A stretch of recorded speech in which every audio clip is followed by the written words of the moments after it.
E aí, tudo bem? Geraldo Augusto do Você Tem Acesso. Paz. Vamos a mais um vídeo da nossa série Crescer Espiritualmente com base nos princípios bíblicos, ok? O livro da vez é o livro de Números. Vamos à tela?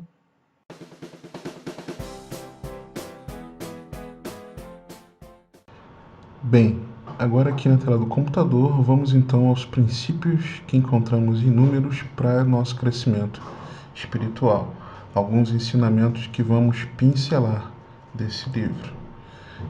Se você está acompanhando a série, se esse não é o primeiro vídeo que você assiste, você já está sabendo sobre o que é verdade em ação. Mas se não, deixa eu te explicar. Com base no quadro Verdade em Ação, né, que nós encontramos ao final de cada livro, ou divisão de livro, em Bíblia de Estudo, né, na Bíblia de Estudo Plenitude, por exemplo, nós encontramos alguns fundamentos e ensinos que devemos praticar na caminhada cristã. Né? Então são verdades que o livro ensina, princípios, e as atitudes e as ações que devemos tomar, né, com base nesses ensinamentos. Vamos lá? Primeiros fundamentos e ensinos que eu quero compartilhar com você nesse vídeo são os passos para conhecer a Deus e seus caminhos. Números revela muito sobre o caráter e os caminhos de Deus. A oração de Moisés em Êxodo 33:13 deveria ser dominante no coração de cada crente. Pode-se aprender muito sobre Deus e seus caminhos se observarmos seu modo de lidar com Israel. Então, em Êxodo, apesar de nós estarmos estudando agora o livro de Números, em Êxodo, no capítulo 33, Moisés ele faz uma oração onde ele declara exatamente isso, né? Um desejo dele, um desejo que deveria ser dominante no coração de cada crente, de cada servo de Deus, que nós precisamos viver isso, desejar viver isso, algo que precisa estar no nosso interior. Deixa eu só ler aqui para você. Agora, pois, se achei graça aos teus olhos, rogo-te que me faças saber neste momento o teu caminho, para que eu te conheça e ache graça aos teus olhos, e considera que essa nação é teu povo. Então essa foi a oração de Moisés, pedindo para que Deus o conduzisse nos seus caminhos, né? Conduzisse na sua presença. Para quê? Para que assim ele pudesse conhecer a Deus. Mas vamos lá, Números 22, 32 e 33. Então o anjo do Senhor lhe disse: Por que já 3 vezes espancaste a jumenta? Eis que eu saí como teu adversário, porque o teu caminho é perverso diante de mim. A jumenta me viu e já 3 vezes se desviou de diante de mim. Na verdade, eu agora te haveria matado e a ela deixaria com vida. Esse episódio tratava do episódio em que um homem foi contratado para profetizar, né, contra o povo de Israel, e ele não podia, né, profetizar contra o povo. E em meio àquela situação, pela sua atitude de prontidão, né, de ir até o povo, né, ir até ali ao encontro, Deus então ele coloca um anjo, né, diante da jumenta que o carregava, e ele não via o anjo, mas a jumenta via o anjo, e o anjo, se a jumenta não parasse, né, diante do anjo, o anjo estava pronto a tirar a vida daquele homem por aquilo que ele, pela sua prontidão, né, em agir contra o povo de Israel. Então Deus ele se opôs, né? O Senhor através da vida do anjo se opôs àquele homem. E a Bíblia é muito interessante, que nós encontramos outras passagens, uma passagem que eu vou compartilhar com você aqui, e onde nos mostra que nós devemos saber que nem toda restrição ou oposição é do mal. Né? Deus normalmente se oporá àqueles cujos costumes são imprudentes perante ele. E Deus também se oporá àqueles que andam prudentemente quando ele tem um propósito maior. Então, às vezes, se você tem a mania, o hábito de dizer, puxa, não deu certo porque tem uma amarração aqui na minha vida. Olha, muitas vezes não é. Muitas vezes é uma oposição de Deus não permitindo que você faça algo porque você está numa prática imprudente, né? Costumes imprudentes diante do Senhor, e você precisa de uma regeneração, você precisa ser transformado, ou, ainda que você ande prudentemente diante do Senhor, Deus tem um propósito maior na sua vida. Um exemplo foi o apóstolo Paulo, quando ele, nas suas viagens missionárias, né, ele iria evangelizar, né, compartilhar o evangelho para um local, né, indo em direção à Ásia, Deus o impede e o acaba o conduzindo para que ele comece a entrar na Europa, né, a compartilhar por ali. Diz assim, Atos 16, 6 e 7. E percorrendo a região frígio-gálata, tendo sido impedidos pelo Espírito Santo de pregar a palavra na Ásia, defrontando Mísia, tentavam ir para Bítia, mas o Espírito de Jesus não o permitiu. Então Deus não permitiu. Então Deus, às vezes, ele se opõe àquilo que queremos fazer, né? Então você precisa saber entender isso. Números 23, 19. Deus não é homem para que minta, nem filho de homem para que se arrependa. Porventura, tendo ele prometido, não o fará? Ou tendo falado, não o cumprirá? Então, compreenda que Deus, ele é imutável em sua natureza, caráter, ou o que ele diz nunca mudam. A expressão Deus é fiel significa exatamente isso. E só um parênteses aqui, você precisa ter em mente que Deus ele é fiel não a você. Deus ele é fiel à palavra dele, né, em que ele determinou, estabeleceu, de que ele cuidaria de você. Então a fidelidade de Deus não é a mim, a você ou a qualquer pessoa, mas a palavra dele de que ele cuidaria dos seus filhos, né? Só um detalhe. Malaquias 3:6. Porque eu, o Senhor, não mudo, por isso vós, ó filhos de Jacó, não sois consumidos. Jesus Cristo, ontem e hoje é o mesmo e o será para sempre. Hebreus 13:18. Então, compreenda que o nosso Deus, ele é imutável, ok? Compreenda isso, ele não muda, imutável. A sua natureza, o seu caráter e o que ele diz nunca mudam, ok? Deus, ele é fiel, é aquele que não muda. Números 23, 23. Pois contra Jacó não vale encantamento nem adivinhação contra Israel. Agora se poderá dizer de Jacó e de Israel que coisas tem feito Deus. Números 24, 10. Então a ira de Balaque se acendeu contra Balaão e bateu ele as suas palmas. Disse Balaque a Balaão: chamei-te para amaldiçoar os meus inimigos, porém agora já 3 vezes somente os abençoaste? Né? Balaão é exatamente aquele do episódio da jumenta, né? Que nós falamos ainda há pouco. Então saiba que Deus é para você. Ele até transformará blasfêmias em bênçãos e usará o mal contra você para seu próprio bem. Romanos 8, 28. Sabemos que todas as coisas cooperam para o bem daqueles que amam a Deus, daqueles que são chamados segundo o seu propósito. Então todas as coisas, boas ou más, elas cooperam para um bem de quem? De quem ama a Deus. Você ama a Deus? Ama. Então, se você ama a Deus, todas as coisas, boas ou ruins, vão cooperar para o seu bem. Tem propósito de Deus na sua vida? Tem. Deus te chamou para um propósito. Então, por Deus ter te chamado por um propósito e você o amar, tudo o que acontece na sua vida, no final das contas, vai ser para o seu bem. E foi exatamente o que aconteceu aqui. Né? Então, Balaque contratou Balaão para amaldiçoar os inimigos, porém, por 3 vezes ele somente conseguiu abençoar, ele não conseguiu amaldiçoar. Ok?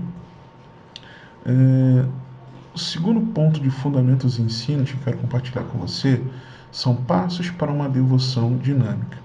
A devoção que Deus deseja do seu povo é um tema que continua em Números. Lembra que nós falamos sobre devoção em livros anteriores, nos vídeos anteriores? Se você ainda não assistiu, assista ao vídeo 1, vídeo 2, vídeo 3 exatamente com os 3 primeiros livros.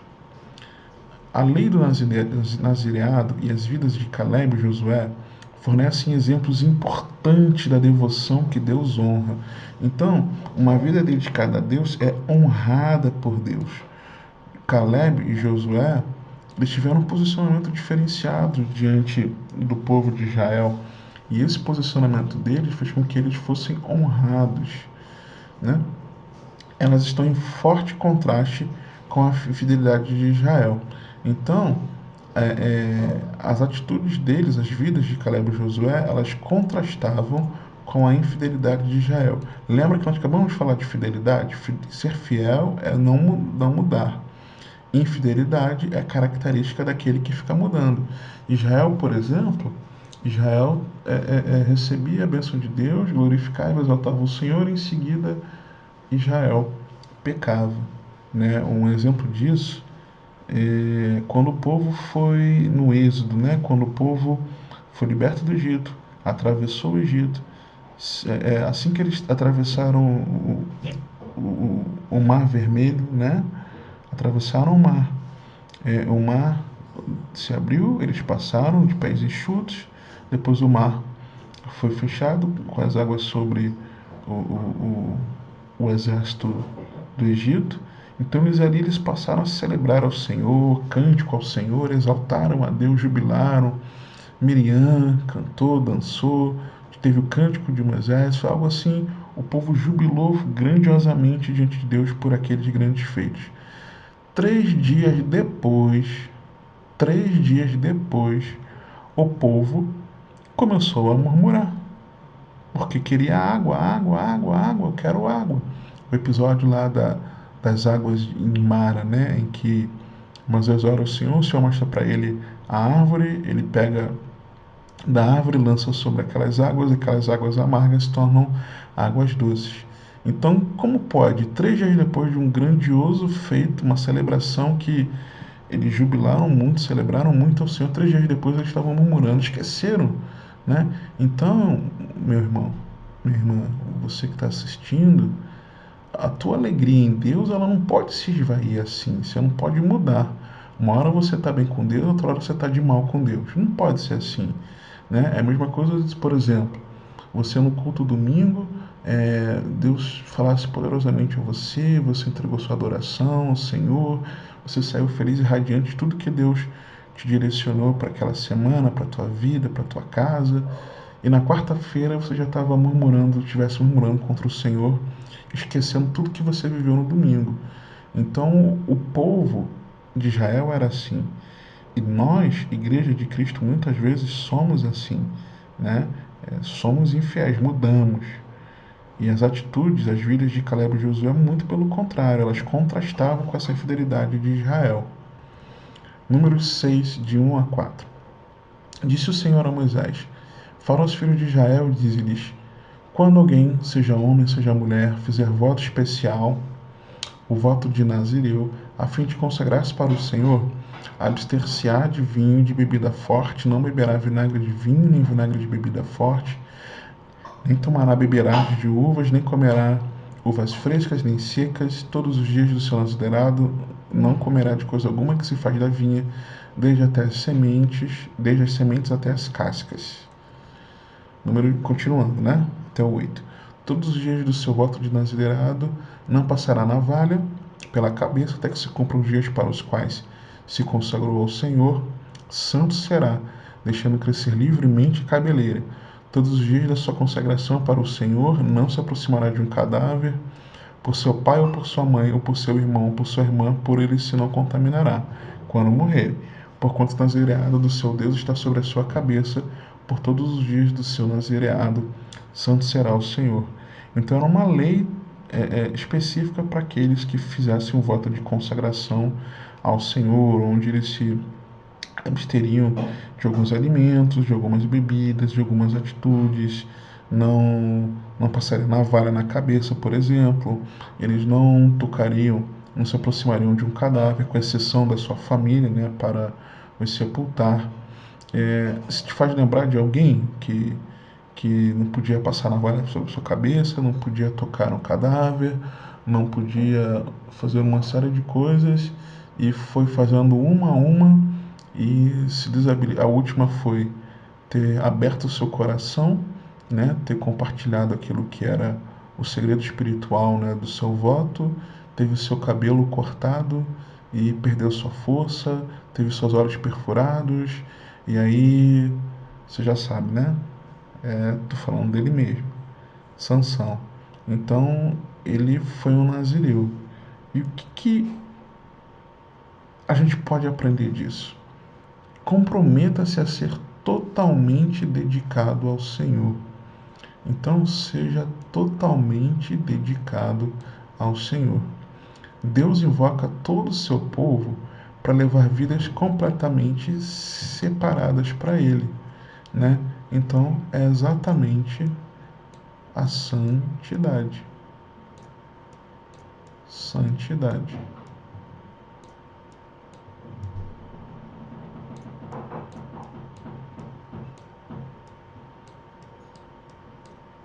Amém? Números 14, 6 e 9, a 9. Josué, filho de Nun, e Caleb, filho de Jefoné, dentre os que espiaram a terra, rasgaram as suas vestes e falaram a toda a congregação dos filhos de Israel, dizendo: a terra pelo meio da qual passamos a espiar é terra muitíssimo boa.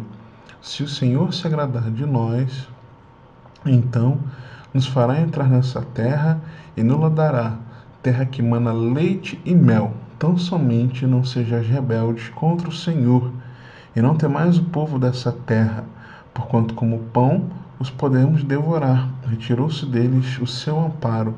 O Senhor é conosco, não os temais. Então, esse foi o posicionamento de Josué e Caleb. Vamos ver mais. Números 14 e 24, depois 29 e 30. Porém o meu servo Caleb, visto que nele houve outro espírito, né? Um outro ânimo, e perseverou em seguir-me, eu o farei entrar na terra que espiou e a sua descendência possuirá. Depois, 29 e 30, neste deserto cairá o vosso cadáver, como também todos os que de vós foram contados segundo o censo, de 20 anos para cima, os que dentre vós contra mim murmurastes. Ó. Não entrareis na terra a respeito da qual jurei que vos faria habitar nela, salvo quem? Caleb, filho de Josué, de Jefoné, e Josué, filho de Nun. Por quê? Porque eles tiveram um outro ânimo. Permita que o Senhor desenvolva em você o espírito de Caleb e Josué. E siga o Senhor com dedicação. Amém? Mais alguns fundamentos e ensinos. Agora, princípios para o contentamento. Números ressalta que o povo de Deus deve se contentar com a provisão de Deus.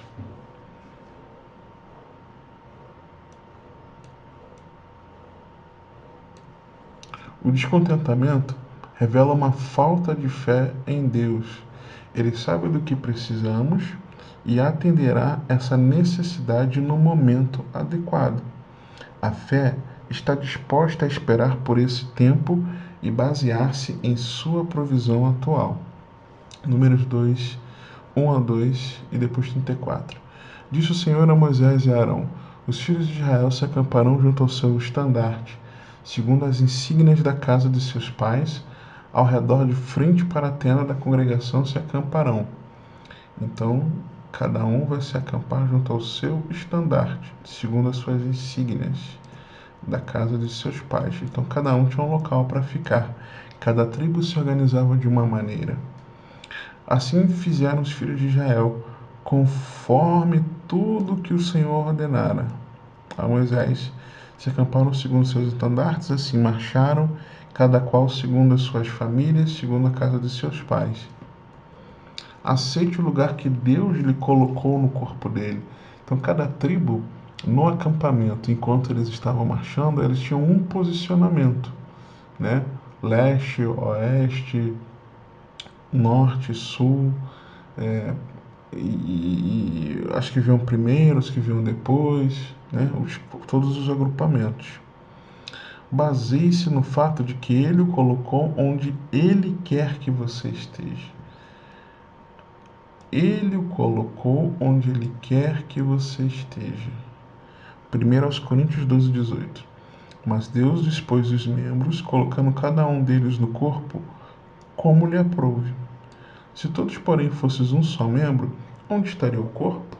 O certo é que há muitos membros, mas um só corpo. Amém? Então, Deus colocou? Amém. É ali.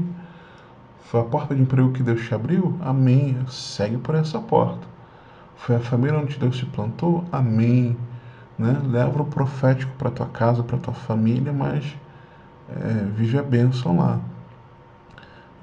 A igreja onde Deus te plantou, onde o Senhor quer que você esteja, não saia dela. Né? Não saia dessa congregação. Se Deus não está falando com você para você sair, não saia. Primeiro, só saia se Deus falar com você e se tiver concordância com a sua família. Se não, não tem por que você sair. Quebra o orgulho, peça perdão, se conserta, engole sapo, abra mão, ceda a vez, né? Mas não, se foi ali que Deus te plantou, é ali que Deus te plantou. Números 11, 1-3. Queixou-se o povo de sua sorte aos ouvidos do Senhor. Ouvindo o Senhor, acendeu-se-lhe a ira, e o fogo do Senhor ardeu entre eles e consumiu extremidade do arraial. Então o povo clamou a Moisés, e orando este ao Senhor, o fogo se apagou, pelo que chamou aquele lugar Taberá, porque o fogo do Senhor se acendera contra eles. Não se queixe de dificuldades. Deus as designa a nós para nos treinar para a maturidade. Então, preste atenção nisso. Né? Muitas vezes está passando, porque Deus quer fazer você uma nova pessoa, uma pessoa amadurecida, preparada, treinada, habilitada para aquilo que Ele tem de novo para a sua vida. Número 18, 20-24. Disse também o Senhor a Arão: na sua terra herança nenhuma terás, e no meio deles nenhuma porção terás. Eu sou o Senhor, eu sou a tua porção e a tua herança no meio dos filhos de Israel. Aos filhos de Levi, dê todos os dízimos em Israel por herança pelo serviço que prestam, o serviço da congregação. E não terão eles nenhuma herança no meio dos filhos de Israel. A tribo de Levi, os levitas, não receberam porção, né? Como a distribuição da terra prometida. Né? Por quê? Porque a porção deles e a herança no meio dos filhos de Israel. Regozije, saiba que o Senhor é a sua herança, pois Ele lhe deu seu Filho e a vida eterna, e isso é o mais precioso para mim e para você. E aí, aprendeu com os ensinamentos? Foi bênção para você? Espero que sim. Eu vou te entregar um presente. Clica no link que vai estar aparecendo aqui na parte de baixo do vídeo. Clica nesse link que eu vou entregar um presente para você. 2 presentes, aliás. Eu vou entregar o slide dessa aula, né, para que você possa estar estudando melhor. E vou também entregar um presente que é um guia com 3 passos simples, mas poderosos, que vão te ajudar a aquecer a sua vida espiritual. 3 simples passos, simples e poderosos, mas vão te ajudar muito. Agora eu quero te pedir um favor. Se você gostou desse vídeo, se essa mensagem foi bênção para você, compartilhe. Compartilhe com mais pessoas para que o Evangelho do Reino ele possa estar sendo propagado ainda mais. Se você acha que esses ensinamentos foram importantes para você, compartilhe esse vídeo com seus amigos, com a sua família, com seus irmãos da igreja. Compartilhe esse vídeo, tudo bem? Agora eu quero te pedir um outro favor. Eu vou pedir que você se inscreva também no canal, vai estar aparecendo para você aqui do outro lado. Se inscreva aqui para que você possa estar sempre sendo avisado quando novos vídeos forem publicados, né? Eu vou estar publicando regularmente se inscreve aí, tá bom? Deixe seu comentário e se você gostou também, dá aquele joinha que eu vou saber se eu pude te abençoar através desses ensinamentos ou não, tudo bem? Que o Senhor te abençoe e te guarde, que Ele te conduza e governe a sua vida. Você tem acesso. Até o próximo vídeo. Paz.